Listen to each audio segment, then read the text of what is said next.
তাহলে আমাদের কি করতে হয়? বলে আমরা সকল মতবিরোধ ভুলে গেলাম, আল্লাহ রসুল যা বলেছেন তাই করতে হবে। হযরত আয়েশা সিদ্দিকা রাদিয়াল্লাহু তাআলা আনহার ঘরে আল্লাহর নবী ইন্তেকাল করেছেন, অতএব ওইটাকেই এখন কবর বানায় ওখানেই তাকে দাফন করতে হবে, দূরে ধারের আর কোনো প্রশ্ন নেই। আল্লাহ রসুল যে বললেন সাতারাউনা বাদি, আমি মরে যাওয়ার সাথে সাথে, তাই তো সাথে সাথে মতবিরোধ হলোই তো। এই মতবিরোধের জন্যে যে মতবিরোধটি আমরা সাহাবাদের মধ্যে পাই, সবচেয়ে বড় তো সাহাবায়ে কেরাম মুসলমানদের মধ্যে নবীদের পরে, সেখানে আল্লাহ তাআলা আমাদেরকে স্পষ্ট করে সূরা যুখরুফ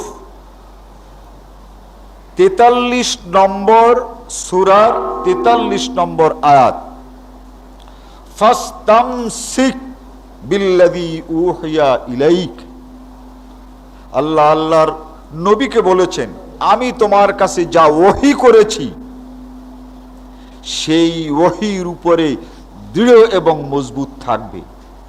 অতএব আমরা উম্মত, আমাদের জন্য আল্লাহর ওই একই কথা, মতবিরোধ থাকতে পারে, মতবিরোধ থাকবে, হতে পারে, কিন্তু ফাস্তামসিক বিল্লাযী উহিয়া ইলাইক, হে মুসলমান, হে মানুষ, তোমাদের কাছে যা ওহী নাজিল করা হয়েছে সেই ওহীর উপরে দৃঢ় থাকবে, তার থেকে একটু এদিকে ওদিকে নড়াচড়া করবে না। এখন সাহাবায়ে কেরামদের এই ইখতিলাফের কিছু কিছু দৃষ্টান্ত আমি গত খুতবায় দিয়েছি। এ ব্যাপারে আমি আপনাদেরকে সবচেয়ে গুরুত্বপূর্ণ দৃষ্টান্ত, যেটা নামাজ, এই নামাজের মধ্যে সূরা ফাতিহা পড়া, এটা নিয়ে সাহাবায়ে কেরামদের ভিতরে দ্বন্দ্বটা কেমন, আমরা যাব কোন পথে, প্রশ্ন কিন্তু অনেক, যেহেতু এটা সম্পর্কে আমরা সবচেয়ে বেশি সজাগ। عن عبادة بن صامت رضي الله تعالى عنه قال قال رسول الله صلى الله عليه وسلم لا صلاة لمن لم يقرأ بفاتحة الكتاب متفق عليه।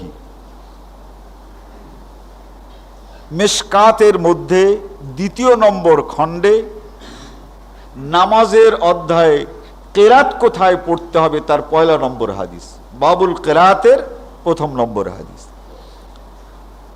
এই হাদিসটি এর অর্থ হচ্ছে এই যে রাসূল সাল্লাল্লাহু আলাইহি ওয়াসাল্লাম ইরশাদ করেছেন, যে ব্যক্তি সূরা ফাতিহা পড়বেন না তার নামাজ হবে না। এখন এক শ্রেণীর লোকেরা অর্থ করেন, এবং বুখারীর যেখানে তরজমা আছে 1 নম্বর টিকায় ওই নিচের দিকে পাবেন, এই হাদিসে মুক্তাদি দিগকে সূরা ফাতিহা পড়া হইয়াছে তাহা প্রমাণ হয় না। আধুনিক প্রকাশনী টিকা দিয়ে লেখা যে এই হাদিসে সূরা ফাতিহা মুক্তাদিকে পড়তে হবে তা প্রমাণ হয় না, কিন্তু তিনি অনুবাদক মাত্র। আর হাদিস কোথায় আছে? বুখারীতে। ইমাম বুখারী এই হাদিসটাকে কিভাবে বুঝেছেন? ইমাম বুখারী এই হাদিসের আগে এই হাদিসটাকে যেভাবে বুঝেছেন তিনি লিখছেন, উজুবুল কিরাআতে লিল ইমামে ওয়াল মা'মুমে ফিস সালাওয়াতি কুল্লিহা ফিল হাজারে ওয়াস সাফারে ওয়া মা ইয়াজহারু ওয়া মা ইউখাফাতু। ইমাম বুখারী বলেন এই হাদিসের অর্থ হচ্ছে ইমাম হও আর মুক্তাদি হও, বাড়ির নামাজে হক আর সফরের নামাজে হক। লিল ইমামে ওয়াল মা'মুমে ফিস সালাওয়াতি কুল্লিহা, যত নামাজ আছে সকল নামাজ, ঈদের নামাজ হোক, জানাজার নামাজ হোক, নামাজ বলতে ফিস সালাওয়াতে কুল্লিহা, ফিল হাজারে, এই নামাজটা যদি বাড়িতে হয়, সফর অবস্থায় না হয়, ওয়াস সাফারে, অথবা সফর অবস্থায় হয়, মা ইয়াজহারু, যেখানে ইমাম জোরে কেরাত পড়েন সেই নামাজে হয়, ওয়া মা ইউখাফাতু, আর সেই নামাজ যে নামাজে ইমাম সাহেব অস্ফুট স্বরে আস্তে আস্তে কেরাত পড়ছেন, শোনা যায় না ইমামের কেরাত, এই রকমের নামাজও যদি হয়, উজুবুল কেরাত, সকলের জন্য নামাজে সূরা ফাতিহাটি পড়তে হবেই হবে। এটা এই হাদিসটা বুঝলেন কে? ইমাম বুখারী। কিন্তু যিনি অনুবাদ করলেন কেবলমাত্র এক পৃষ্ঠা উঠাবার পর তিনি লিখে দিলেন এর ভিতরে মুক্তাদির পড়তে হবে, এটা বোঝা যায় না। তার মানে ইমাম বুখারী যে লিল ইমামে ওয়াল মামুম, ইমাম বুখারী যে বুঝলেন ইমাম আর মুক্তাদি উভয়কে পড়তে হবে, তার চেয়েতে অনুবাদক হাদিস বেশি বুঝে ফেলেছে। ইমাম বুখারী বুঝলেন এখানে ইমাম আর মুক্তাদি দুজনকে পড়তে হবে, আর অনুবাদক বুঝলেন যে মুক্তাদিকে পড়তে হবে, তাই এতে প্রমাণ হয় না। তার মানে 6 লক্ষ হাদিসের হাফেজ ইমাম বুখারী হাদিসটি আসলে বোঝেন নাই, উনি মুক্তাদির কথা বলেছেন, এটা ঠিক হয় নাই। যদি অনুবাদককে জিজ্ঞাসা করা হয়, হুজুর বেশি না, আপনি 10টি হাদিস একটু সনদের সাথে মুখস্থ পড়ে শুনান, তাহলে হুজুর বলবে যে এই দেখেন এ প্রশ্ন কেন, আমি বুখারী শরীফের তর্জমা করেছি, এই জন্যই কি আমি ঠেকে গেলাম যে আপনাকে এই বুখারী শরীফ থেকে 10টা হাদিস সনদ সহ শুনাইতে হবে? পারবে না। অথচ ইমাম বুখারী তার কথা মাদ্রাসার পাঠ্য, ফাজেলের পাঠ্য, মুকদ্দমাতুশ শেখ এর শেষের দিকে হাদিস জমা করা কিভাবে হয়েছে সেখানে ইমাম বুখারীর ভাষ্য উল্লেখ করা হয়েছে। এটা কিন্তু সবক। ইমাম বুখারী বলেন যে কোনো মুহূর্তে যে কোনো লোক আমাকে যদি চ্যালেঞ্জ করে, সঙ্গে সঙ্গে 2 লক্ষ জাল হাদিসে আমি পড়ে শোনাইতে পারি, সহিহ হাদিস বাদ দিলাম। এটা কিন্তু মাদ্রাসার পাঠ্য। তাহলে এই ইমাম বুখারীর চেয়ে তিনি বেশি বুঝলেন। এখন তো বুঝলাম এটা তো আমাদের বাংলাদেশের তরজমা, এই জন্য নয় কিছুটা কথা বলছি, কিন্তু সাহাবারা যখন বলেন তখন আমাদের অবস্থাটা কি হবে, বিষয়টা কিন্তু ওইখানে। ইমাম মুসলিম এই হাদিসকে রিওয়ায়াত করছেন, কিন্তু এই হাদিসের অর্থটা কি উপরে বলে দিচ্ছেন।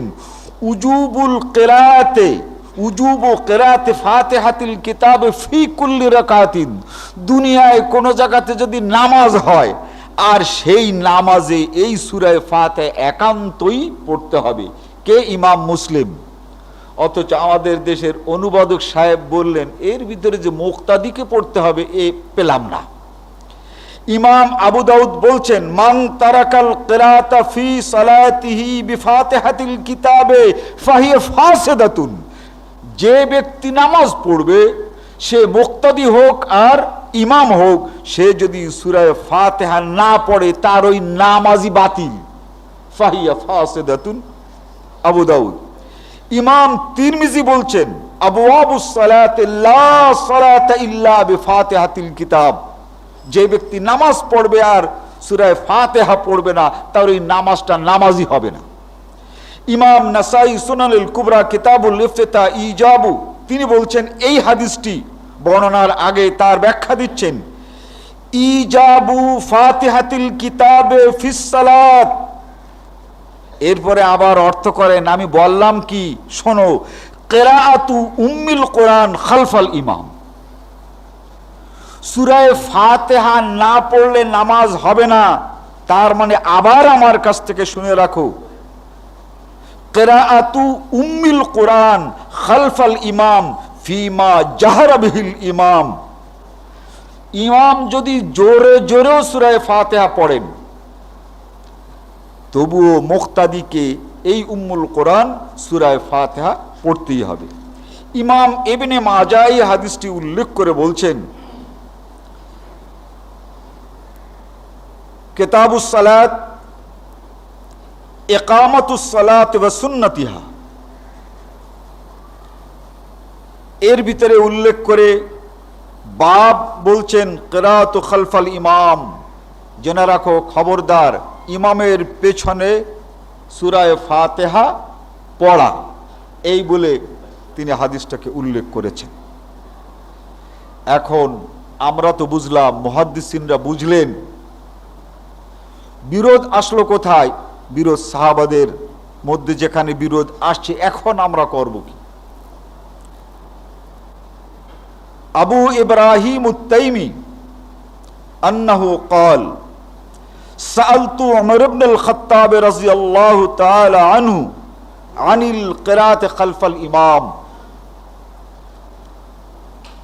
আবু ইব্রাহিম তাইমি তিনি বলেন যে আমি স্বয়ং ওমর ইবনুল খাত্তাব রাদিয়াল্লাহু তাআলা আনহুকে জিজ্ঞাসা করলাম, আনিল কিরাতে খালফাল ইমাম, ইমামের পেছনে আমরা কি সূরা ফাতিহা পড়ব না পড়ব না? ক্বালা লি ইকরা, তিনি আমাকে উত্তর দিলেন অবশ্যই পড়বে। কুলতু ওয়া ইন কুনতু খালফাকা, হুজুর আপনার কিরাত শুনতে খুব ভালো লাগে, আপনি আমিরুল মুমিনিন, আপনি যখন নামাজ পড়াবেন আর আপনার ওই তেলাওয়াত আমার কানে যখন আসবে, অর্থাৎ আপনি ইমাম আর আমি মুক্তাদি, তখন আমি কি করব? আমি কি আপনার খাতিরে, আপনি আমিরুল মুমিনিন, আপনি সাহাবায়ে কেরামদের ভিতরে দ্বিতীয়, আপনার খাতিরে কি আমি সূরা ফাতিহাটা না পড়ে চুপ করে থাকতে পারি? ক্বালা ওয়া ইন কুনতা খালফি, কি বলছো তুমি? তুমি যদি আমার পিছনে নামাজ পড়ো, অবশ্যই তোমাকে সূরা ফাতিহা পড়তে হবে। আবার জিজ্ঞেস করছে, হুজুর আপনার পেছনে তো নামাজ পড়ছি, আবার জিজ্ঞেস করছি, বিরক্ত হবেন না? ওয়া ইন কারাতা, আপনি পড়ছেন আমি শুনছি, এর পরেও কি আমার পড়াটা বড় হয়ে গেল, আমার পড়তেই হবে? উনি তখন বলছেন, ওয়া ইন কারাতু, আমি যদি পড়ি আর তুমি যদি শোনো, তবুও তোমাকে আমার পেছনে মুক্তাদি হিসাবে এই সূরা ফাতিহা পড়তেই হবে। কোন কিতাবে? শারহে মাআনিল আসার, সাধারণ বাংলা কিতাবে যেখানে লেখা থাকে তাহাবি শরীফ, তাহাবি শরীফ, এই তো, এই তাহাবি শরীফ কিন্তু কোনো কিতাবের নাম না, কিতাবটির নাম হচ্ছে শারহে মাআনিল আসার, কিতাবুস সালাত, বাব কিরাআত খালফাল ইমাম। আর এই হাদিসটি মুসান্নাফ ইবনে আবি শায়বা, তারও প্রথম নম্বর জেল 409 নম্বর পৃষ্ঠায় আছে। এবার আসে এই হযরত ওমর রাদিয়াল্লাহু তাআলা আনহুর দ্বিতীয় বক্তব্যটা কি? মুসান্নাফে ইবনে আবি শায়বা প্রথম নম্বর জেল 412 নম্বর পৃষ্ঠা, আর আগের হাদিসটি একই কিতাব থেকে উদ্ধৃত করেছি 409 নম্বর, আর এটা হলো 412 নম্বর। আন ওমর ইবনুল খাত্তাব তাকফিকা কিরাতুল ইমাম, আবার একদিন হযরত ওমরকে জিজ্ঞাসা করা হলো, হুজুর ইমাম সাহেব যখন পড়বেন, আমি মুক্তাদি হিসেবে যদি না পড়ি, তাহলে আমার নামাজ কি হবে? তাকফিকা কিরাতুল ইমাম, ইমাম সাহেব পড়লে তোমার পড়া তোমার জন্য যথেষ্ট। আগেরটায় কত তাকিদের সঙ্গে বললেন পড়তে হবে, পড়তে হবে, পড়তে হবে। ঠিক দ্বিতীয় আরেকটি সনদে তিনি বললেন তাকফিকা কিরাতুল ইমাম। স্বয়ং হযরত ওমর রাদিয়াল্লাহু তাআলা আনহু একবার পড়ার কথা বললেন, আর একবার বললেন না পড়লেও হবে। এখন আমরা যাব কোন পথে? দারুণ প্রশ্ন। খুতবাটা প্রথম দিকে সেটাই ছিল। আমাদের কথা আছে ফাস্তামসিক বিল্লাযী উহিয়া ইলাইকা। এই হযরত ওমর রাদিয়াল্লাহু তাআলা আনহুর দুটো কথা আমরা মিলাবো, যে ওমর যার সাহাবী, সেই নবী বলেছেন কি। বিষয়টি পরিষ্কার। এই দুটো সনদই যদি সহি হয়, হযরত ওমর যদি বলে থাকেন যে মুক্তাদির ইমাম যথেষ্ট, এটাও সনদ সহি।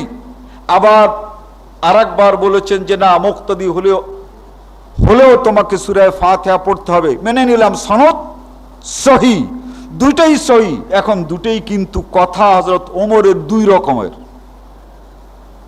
এখন আমরা মীমাংসা করব কোনটা দিয়ে? ফাস্তামসিক বিল্লাযী উহিয়া ইলাইক। আমরা দেখব এই হযরত ওমর দুই কথা বললেও আমার নবী মুহাম্মদুর রাসূলুল্লাহ সাল্লাল্লাহু আলাইহি ওয়াসাল্লাম বলেছেন কি। তাতে আমরা মুত্তাফাক আলাইহি হাদিস পাচ্ছি, লা সালাতা লিমান লাম ইয়াকরা বিফাতিহাতিল কিতাব। মুক্তাদি হও আর ইমাম হও, মুক্তাদি হও আর ইমাম হও, সূরা ফাতিহা না পড়লে নামাজ হবে না। এটা পাচ্ছি কার কথা? রাসূল সাল্লাল্লাহু আলাইহি ওয়াসাল্লামের কথা। আমরা হযরত ওমর রাদিয়াল্লাহু তাআলা আনহুকে অন্তরের অন্তঃস্থল দিয়ে শ্রদ্ধা করি, কোনো সন্দেহ নাই।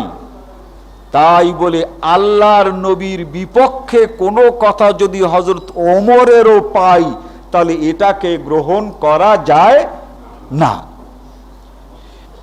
মায়ের চেয়ে শ্রদ্ধেয় কেউ নাই, কথা ঠিক না? মাকে ভক্তি করব, শ্রদ্ধা করব, কোনো সন্দেহ নাই। কিন্তু জিজ্ঞাসা করি, মা তিনি পেশাব করেছেন, আমার কাপড়ে লেগে গেছে, আমার সবচেয়ে শ্রদ্ধাভাজন ব্যক্তি এই পৃথিবীতে মা, তারপরে বাপ, তো এই কাপড়ে আমার মায়ের পেশাব লেগেছে, আর কারো কিন্তু পেশাব না, তো এটা দিয়ে নামাজটা হবে না?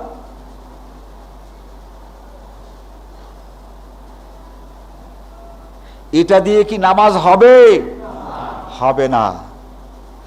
মাকে ভক্তি করি, শ্রদ্ধা করি, কিন্তু আল্লাহর নবী যাকে নাপাক বলেছেন তা লাগিয়ে নামাজ হবে না। শ্রদ্ধা একটি কথা, আর আল্লাহর হুকুম আহকাম আর একটা কথা। হযরত ওমরকে শ্রদ্ধা আজও আমরা সেইভাবে করতাম যেমন করে সেই সময় হযরত ওমরকে শ্রদ্ধা করেছে, ঠিক তেমনি করে হযরত ওমর রাদিয়াল্লাহু তাআলা আনহু যে কথা বেঠিক বলেছেন সে কথা কিন্তু তখনও মানা হয় নাই। আমাদের আদর্শ আজও আমরা তার এই কথা মেনে নিতে পারি না। আমাদের সমাধান নবী মুহাম্মদুর রাসূলুল্লাহ সাল্লাল্লাহু আলাইহি ওয়াসাল্লামের হাদিস। আন আলী রাদিয়াল্লাহু আনহু قال মান قرأ خلف الامام فقد اخطأ الفطرة। মুসান্নাফে ইবনে আবি শায়বা প্রথম নম্বর জেদ 412 নম্বর পৃষ্ঠা বলা হচ্ছে যে হযরত আলী রাদিয়াল্লাহু তাআলা আনহু বলেছেন, যে ব্যক্তি মুক্তাদি হয়ে ইমামের পেছনে সূরা ফাতিহা পড়ল, ফাকাদ আখতাআল ফিতরাত, সে ইসলামের মধ্যে একটা গর্হিত কাজ করলো, একটা অন্যায় কাজ করলো, তার নামাজটা হওয়ার মতো কাজ সে করলো না। কে বললেন? হযরত আলী। আবার একই হযরত আলী রাদিয়াল্লাহু তাআলা আনহু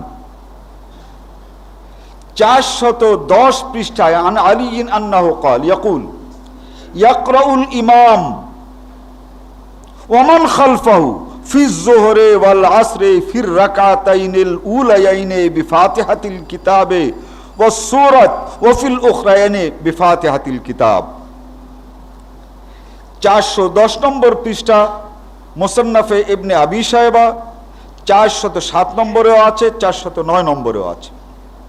কথাটা হলো হযরত আলী রাদিয়াল্লাহু তাআলা আবার বলছেন, শোনো, মুক্তাদি যদি হও তাহলে জোহরে আসরে প্রথম 2 রাকাতে সূরা ফাতিহা তো পড়বেই, অন্য আর একটা কিরাতও পড়বে, এবং দোসরা দুই যে রাকাত জোহর এবং আসরের এই 2 রাকাতে সূরা ফাতিহা অবশ্যই পড়বে। একদিকে সূরা ফাতিহা না পড়ার কথা, আর একদিকে আবার সূরা ফাতিহা পড়ার কথা, একই হযরত আলী রাদিয়াল্লাহু তাআলা আনহু। আমাদের কথা আমরা মীমাংসা করব হযরত আলী আর উসমানকে দিয়ে নয়। লা সালাত লিমান লাম ইয়াকরা বিফাতিহাতিল কিতাব, আল্লাহর নবী বলেছেন সূরা ফাতিহা না পড়লে ইমাম মুক্তাদি কারো নামাজ হবে না। ওইটাই হচ্ছে দলিল। হযরতে ইবনে মাসউদ আন আবি ওয়াইল قال جاء رجل الى عبد الله بن مسعود فقال اقرأ خلف الامام। হযরত ইবনে মাসউদ কে আবি ওয়াইল, তিনি একজন তাবেঈ, তার ছাত্র, জিজ্ঞেস করলেন আমি কি ইমামের পিছনে সূরা ফাতিহা পড়ব? قال له عبد الله ان في الصلاه لشغلا, নামাজ এই চুপচাপ আর নীরব থাকার কোনো জায়গা না। কিছু তুমি করবে না, ঠায় দাঁড়িয়ে থাকবে, তা তোমার চলবে না। তোমাকে কিছু না কিছু করতে হবে। বলে হুজুর তা তো বুঝলাম, আমি সবটার কথা জিজ্ঞাসা করি নাই। আমি জিজ্ঞাসা করেছি ইমামের পেছনে আমাকে ফাতিহা পড়তে হবে কিনা, সেই কথাটা আলাদা করে বলুন। তিনি বলেন সায়াকফিকা যাকাল ইমাম, না এই ব্যাপারে তাহলে সূরা ফাতিহা যদি ইমাম সাহেব পড়ছেন তোমার না পড়লেও চলবে। কে? জলিলুল কদর সাহাবী হযরত আব্দুল্লাহ ইবনে মাসউদ। মুসান্নাফ ইবনে আবি শায়বা প্রথম নম্বর জেলদ 412 নম্বর পৃষ্ঠা। আন হুযাইল আন আব্দুল্লাহ ইবনে মাসউদ আন্নাহু ক্বারাআ ফিল আসরে খালফাল ইমামে ফির রাকআতাইনে বিফাতিহাতিল কিতাবি ওয়াস সূরা। ওয়ান ইবনে মারইয়াম, দুইজন তাবেঈ বলছেন আব্দুল্লাহ ইবনে মাসউদ রাদিয়াল্লাহু তাআলা আনহুর পাশে আমি নামাজ পড়ছি, তো আমি শুনতে পাই যে উনি ধীরে ধীরে সূরা ফাতিহা পড়ছেন। ইবনে মারইয়াম বলেন ভাই আমারও তো এই অবস্থা, আমি ওনার পেছনে ওনার পাশে নামাজ পড়ছি, বয়স তো একটু বেশি হয়েছে, তো উনি যে সূরা ফাতিহা পড়ে স্পষ্ট আমি শুনতে পাচ্ছি। আবার উনি বলেন সায়াকফিকা যাকাল ইমাম, এখন আমাদেরকে বলেন পড়ার দরকার নাই আর নিজে পড়েন, এই ব্যাপারটা সমাধান করব কেমন করে?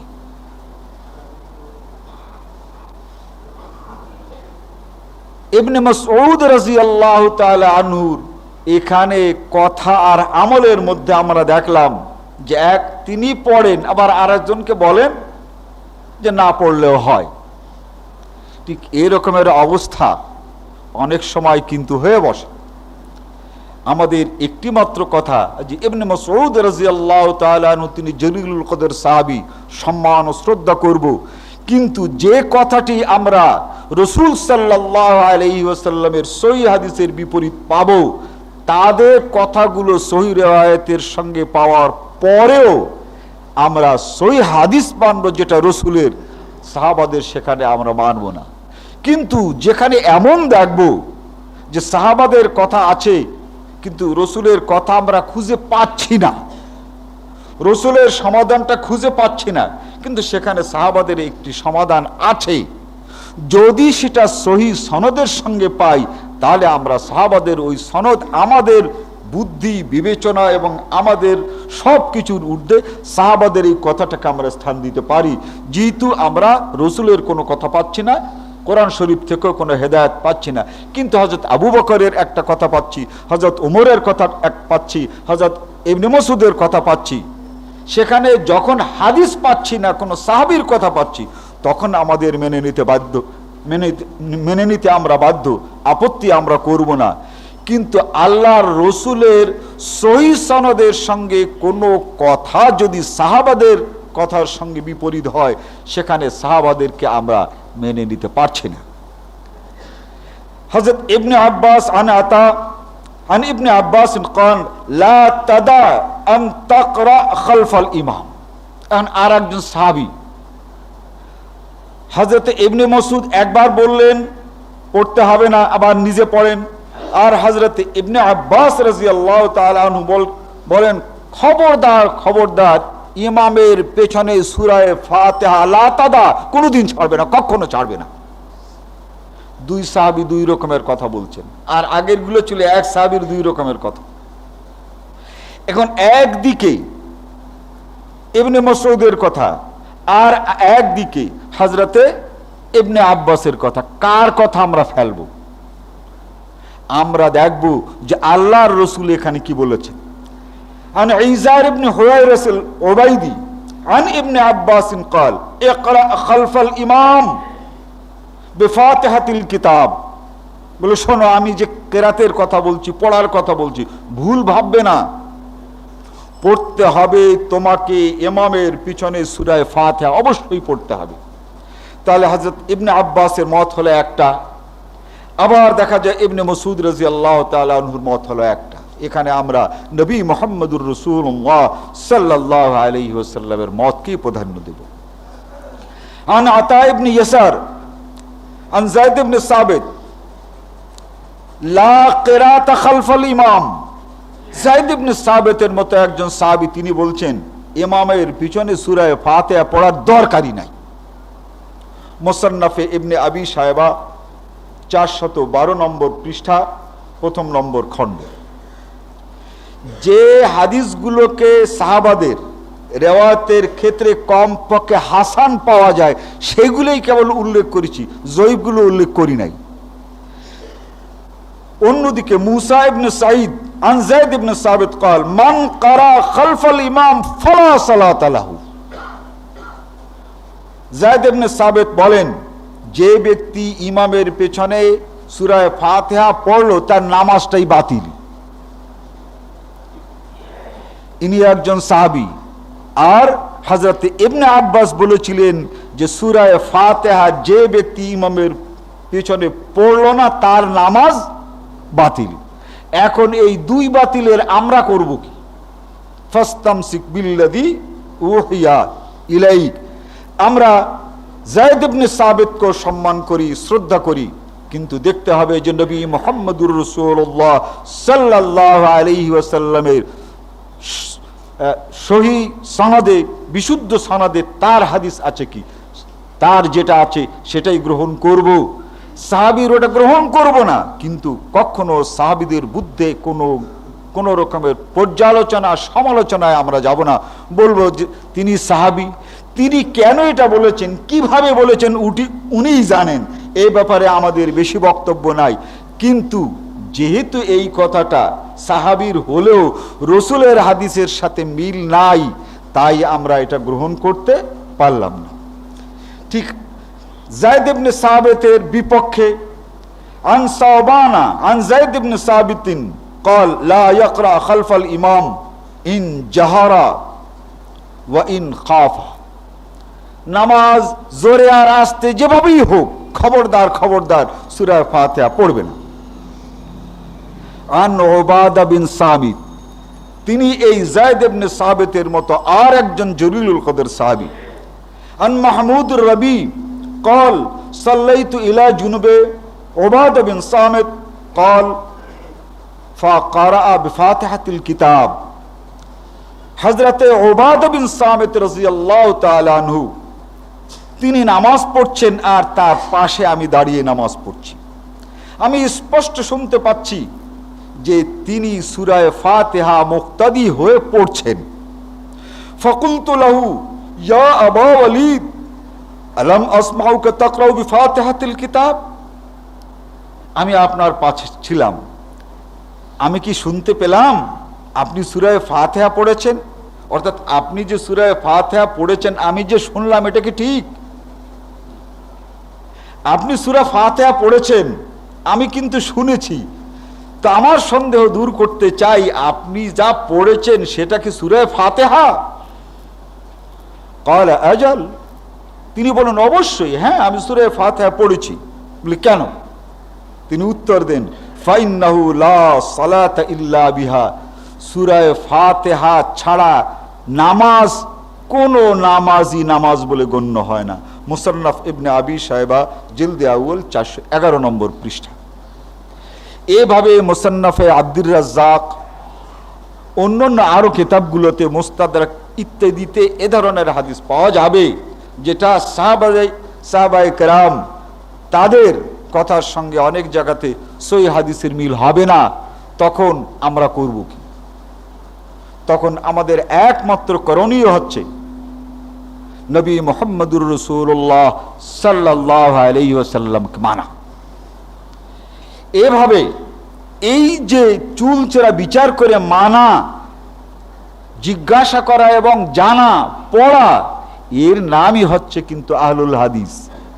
শুধুমাত্র নাম হলে চলবে না। আজ আমি অত্যন্ত সন্তুষ্ট,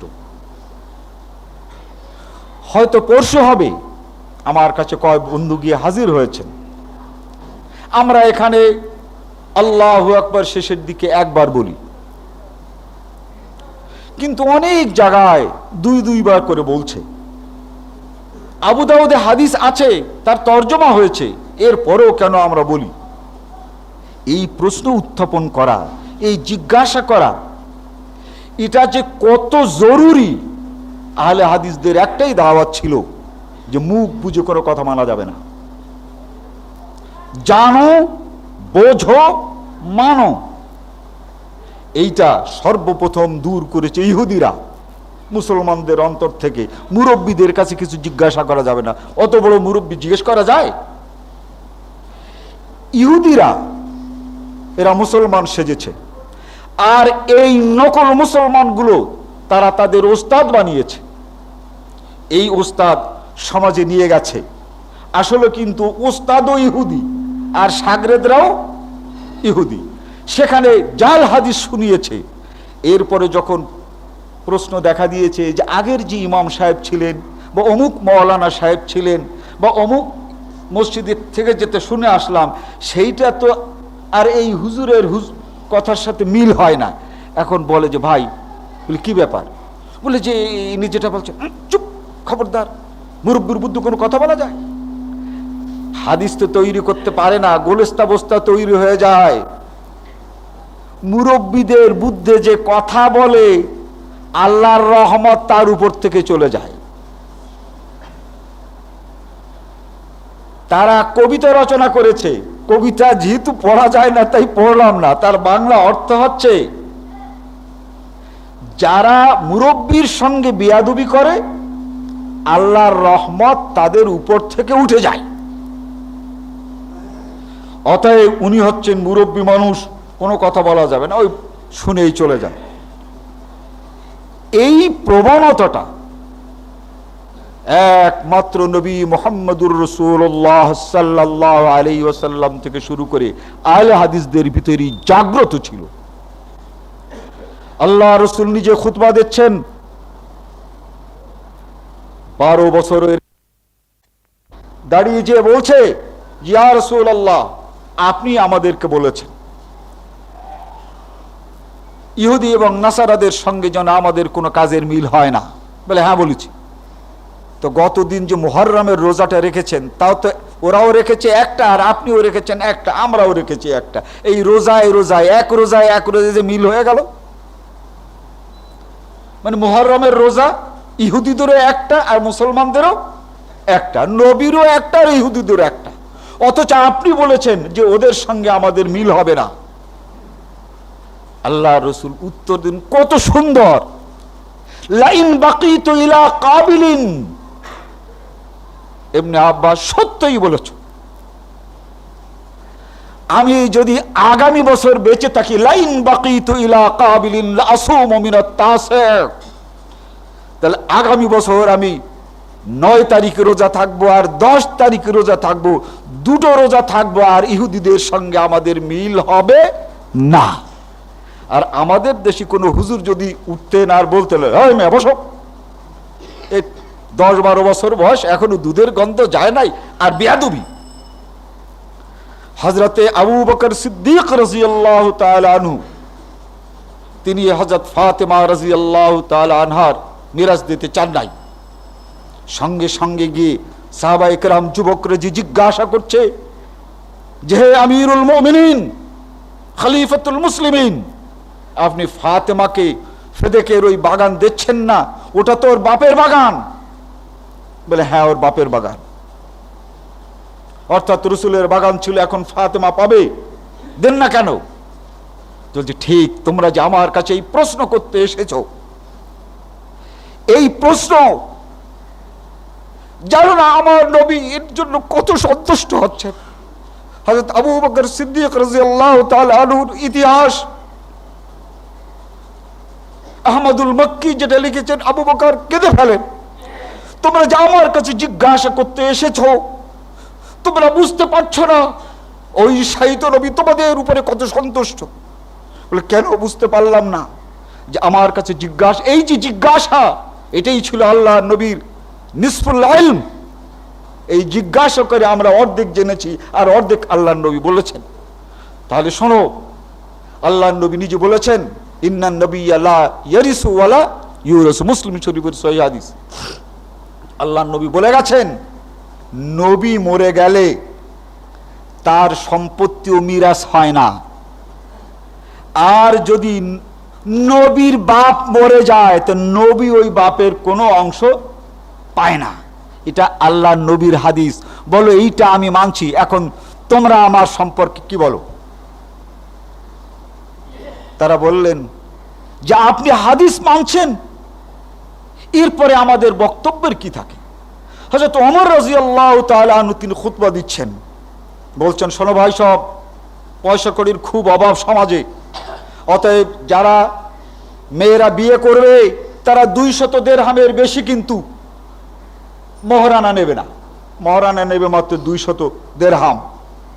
হযরত ওমর রাদিয়াল্লাহু তাআলা আনহুর এই জীবনী পড়ে দেখুন। এখন বাংলায় যেটা সবচেয়ে ভালো বেরিয়েছে, এই তর্জমা আছে, এখানে তর্জমার নামটা আমি এখন ভুলে যাচ্ছি, মিরআতুল, আচ্ছা এই তো এখানে হযরত ওমর রাদিয়াল্লাহু তাআলা আনহু সনদের সঙ্গে উল্লেখ আছে। হযরত ওমর রাদিয়াল্লাহু তাআলা আনহু যখন বললেন, মহিলাদের ভিতর থেকে একটি মহিলা চিৎকার করে উঠল, বলল, আমিরুল মুমিনিন আমার একটি কথার উত্তর দেন। বলে কি? যে আল্লাহ বলেছেন বিকিনতারি ইউআদ্দিহি ইলাইক, কিতাবুল আহকাম, হুকুম, কোরআন শরীফের ভিতরে কতটা হুকুম আমাদের মানতে হবে, এ আলাদা একটা কিতাব আছে তাফসীর, তার নাম হচ্ছে কিতাবুল আহকাম। এটার তর্জমা হয়েছে, যদি কেউ পারেন, এটা বোধহয় ইসলামিক সেন্টার তর্জমা করেছে কিতাবুল আহকাম। তো এখানে তো বিকিনতারি ইউআদ্দিহি ইলাইক, যে যত পারে মহরানা দেবে। আল্লাহ তাআলা বলছেন যে যত পারে, তিনি কম বেশি কিছু বলেন নাই। আপনি এই কম বেশি করার খলিফা, কবে থেকে এই খলিফা আপনি হলেন যে আপনি আল্লাহর হুকুম কম বেশি করবেন? তিনি বললেন যে জাতির মাঝে মহিলারা প্রশ্ন করতে পারে খলিফাকে, সেই জাতি ততদিন পর্যন্ত বিভ্রান্ত হবে না যতদিন পর্যন্ত জিজ্ঞাসা করার এই প্রবণতা থাকবে। যেদিন জিজ্ঞাসা করবে না তার মানে জানতে চাবে না, জিজ্ঞাসা করবে না তার মানে জানতে চাবে না, সেই দিন এই জাতির মৃত্যু হবে। অতএব আসল কথা হচ্ছে এই যে নবী মুহাম্মদুর রাসূলুল্লাহ সাল্লাল্লাহু আলাইহি ওয়াসাল্লামের যে হাদিস আমরা পাবো, সেই হাদিসের প্রেক্ষিতে আমরা আমল করব। সাহাবাদের ইখতিলাফ পাবো, যেহেতু আল্লাহ নবী যা বলেছেন, আল্লাহ নবী কোনোদিন অসত্য কথা বলেন না। তো তিনি বলেছেন সাতারাওনা বাদি, আমার মরে যাওয়ার কেবলমাত্র পরপরই ইখতিলাফ দেখতে পাবে।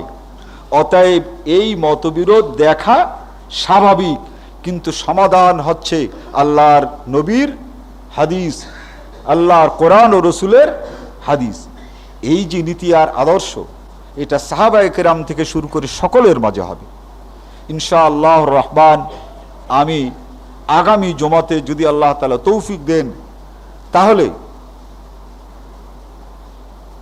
ইকামত এবং বিসমিল্লাহ জোরে পড়তে হবে কিনা এই ব্যাপারে আমি খুতবা সুদীর্ঘ দিয়েছি। হয়তো তখন অনেকে ছিলেন না, আবারও হয়তো শোনার দরকার, হয়তো সেই ক্যাসেটটা নাই। ইনশাআল্লাহ এই খুতবা আমি যদি সুস্থ থাকি, আগামী জমায় আমরা এই বিষয়ে খুতবা শুনবো। আল্লাহ তাআলা আমাদের শুনবার তৌফিক দেন। বারাকাল্লাহু লানা ওয়া লাকুম।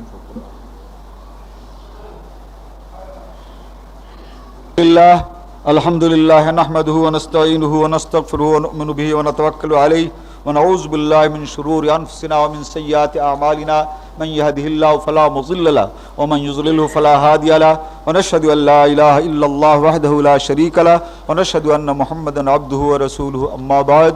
আউযু বিল্লাহি মিনাশ শাইতানির রাজীম। বিসমিল্লাহির রহমানির রহিম। ইন্নাল্লাহা ওয়া মালাইকাতাহু ইউসাল্লুনা আলান নবী ইয়া আইয়ুহাল্লাযীনা আমানু সাল্লু আলাইহি ওয়া সাল্লিমু তাসলিমা। اللهم صل على محمد وعلى آل محمد كما صليت على إبراهيم وعلى آل إبراهيم إنك حميد مجيد. اللهم بارك على محمد وعلى آل محمد كما باركت على إبراهيم وعلى آل إبراهيم إنك حميد مجيد. আজকে বিশেষ বিশেষ কিছু কথা আছে। একটা হচ্ছে পাঠাগারের জন্য যারা টাকা নিয়ে আসছেন, মৌলানা মনিরুল ইসলাম সাহেব বলেছেন যে আমার সামনে বলেছে এবার কোর্ট পর্যন্ত যায় কেমন করে জবাই করে দেব।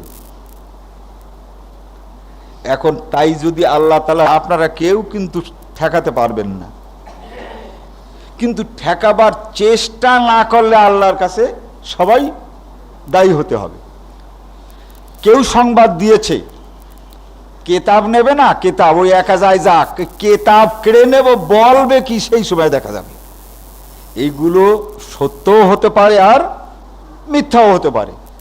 অতএব আমাদের সকলকে সাধ্যমতো এই কোর্টে হাজির হওয়ার সময় মতো, এবং আমরা কিভাবে যাব এখানকার তারও একটা পরিকল্পনা, যে আমি কিভাবে যাব, মুরব্বীরা সবাই মিলে যেভাবে পরামর্শ দেবেন সেইভাবে আমি কোর্টে যাব ইনশাআল্লাহ। কিন্তু সবচেয়ে বড় কথা হচ্ছে কোর্টে প্রত্যেকটা যুবককে হাজির থাকা। কিন্তু খবরদার, আজ পর্যন্ত কোর্টে আমাদের অনেক যুবক হাজির হয়েছে, কিন্তু ম্যাজিস্ট্রেট কাউকে বলতে পারে না যে এদেরকে ধরে বের করে দাও। কিন্তু এর শুনানির প্রথম যারা গিয়েছিল তারা সবাই জানে, লাল পাগড়ি সাদা পাগড়ি পরে সমস্ত বেঞ্চ এই চেয়ারগুলো দখল করে রেখেছে। ম্যাজিস্ট্রেট নিজে বলেছে এগুলো সব বের করো, সব বের করো, সব পাগড়ি বের করো। আমাদের ছেলেরা এমন কোনো কাজ সেখানে যে করে নাই, ম্যাজিস্ট্রেট বা পুলিশ বলতে পেরেছে যে সরো। পুলিশ অনেক সময় ভয় পায় যে যে লোকটা বলছে তার উপরে আক্রমণ করে কিনা। গত তারিখ যেমন মৌলানা মনিরুল ইসলামকে সরাই দিয়েছে, সে বুঝতে পারে নাই যে মনিরুল ইসলাম আমাদের লোক। যা হোক, এই ব্যাপারে আপনারা সজাগ থাকবেন এবং আপনারা কোর্টে যাবেন, কিন্তু খবরদার আমাদের দ্বারা এমন কোনো আচরণ যেন না ঘটে যাতে করে তারা বোঝে যে আমরা অসভ্য। এই একটা দিক। আর দ্বিতীয়, নামাজ পড়ার পর পর একটু বসবেন। আগামী এই কেসের জন্য কিছু পয়সা কড়ির দরকার আছে, এই পয়সা কড়ি তোলার জন্যে আপনাদের কাছে লোক যাবে। কিন্তু এর চেয়ে তো দারুণ এক ব্যাপার ছিল, সেটা হচ্ছে এই, আমরা তো গরিব মানুষ, চতুর্দিকে এই বন্যা। আমার কাছে দাওয়াত আসছে, এই গালেব সাহেব গত কালকে এসেছিলেন, প্রায় 2 ঘন্টার মতো আমরা আলাপ আলোচনা করেছি যে এই বন্যা দুর্গতদের জন্য মুক্ত হস্তে দান করুন। এইটা এই আহলে হাদিস বাংলাদেশ আন্দোলন, গালেব সাহেবের এই দাওয়াত। একদিকে আমাদের কেস, আর একদিকে আবার গালেব সাহেবের দাওয়াত, তাহলে এই দুটো তো একসঙ্গে আমাদের পারা মুশকিল। অতএব ইনশাআল্লাহ রহমান আগামী জুমাতে এই দাওয়াতে আমরা এই মসজিদ থেকে তুলব। আর এইখানে এটা কিন্তু বন্যা শেষ হয়ে যায় নাই, বন্যায় যারা সাহায্য করেছেন তারা জানেন। টিচার হিসাবে আমি গিয়েছি, দেখেছি। এই জমাতে এই টাকা তুলে আমাদের এখান থেকে পাঠাতে হবে। তা আমি মনে করি যে আমাদের এই আজ যদি দেন তাহলে কিন্তু মসজিদের ইজ্জত থাকবে না, তার কারণে এই দাওয়াত আগে পৌঁছায় নাই। শুধু এতটুক দাওয়াত পৌঁছেছে মামলা মকদ্দমার জন্য দিতে হবে। দুটো যদি করি কিন্তু কারো ইজ্জত রক্ষা হবে না।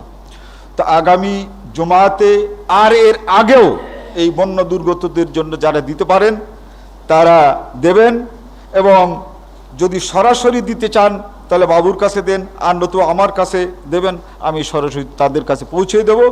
আগামী জমাতে এই সাড়াতে আমাদের এমন কিছু দেওয়া দরকার যাতে করে আমাদের এই মসজিদের তথা আমাদের এই জামাতের ইজ্জতটা থাকে। আল্লাহ তাআলা আমাদেরকে আল্লাহর দ্বীনের দিকে দৃঢ়তার সাথে অগ্রসর হওয়ার তৌফিক দিন। ফাযকুরুনি আযকুরকুম।